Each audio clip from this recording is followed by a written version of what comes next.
Le Maroc enregistre une progression significative de ses recettes fiscales. Le ministère de l'Économie et des Finances a révélé le 24 décembre que ses recettes avaient dépassé les 301,9 milliards de dirhams à la fin du mois de novembre 2025, ce qui représente une hausse de 14,5% par rapport à l'année précédente. Ce montant atteint 94,3% des objectifs initiaux fixés par la loi de finances. L'amélioration de la réalisation de l'impôt, les services fiscaux marocains se sont montrés beaucoup plus efficaces dans le recouvrement de l'impôt, que ce soit l'impôt sur les sociétés, la taxe sur la valeur ajoutée, l'impôt sur les revenus et même au niveau de la douane, hein, la petite compression s'explique par la suppression de la taxe sur les bovins, mais à l'intérieur, par exemple, la taxe sur la consommation intérieure, on a taxé un peu plus des produits tels que les tabacs ou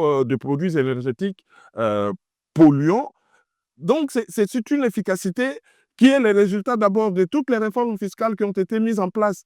Cette dynamique repose principalement sur l'impôt sur les sociétés, dont la forte progression des recettes atteint un taux de réalisation de 103,5%. Cette augmentation est attribuable à l'accroissement des régularisations fiscales et à l'amélioration des acomptes provisionnels. De même, l'impôt sur le revenu enregistre une évolution positive soutenue par la régularisation fiscale volontaire et le renforcement de l'action de l'administration fiscale. Quant à la TVA, elle affiche une hausse stimulée par l'augmentation des recettes d'importation et intérieures, et ce, malgré une augmentation des remboursements.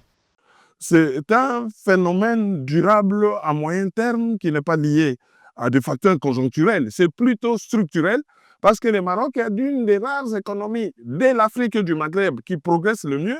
Le pays s'industrialise de plus en plus, malgré la situation économique internationale un peu délétère. C'est un pays qui tire son épingle du jeu et c'est structurel ce qui vient de se passer. Ce n'est pas que conjoncturel. Les taxes intérieures de consommation poursuivent leur progression notamment sur les produits énergétiques et le tabac. À l'inverse, les droits de douane reculent en raison de la suppression de certains droits à l'importation. Dans l'ensemble, ces résultats confirment la bonne tenue des finances publiques marocaines dans un contexte de réforme fiscale et de maîtrise des équilibres budgétaires.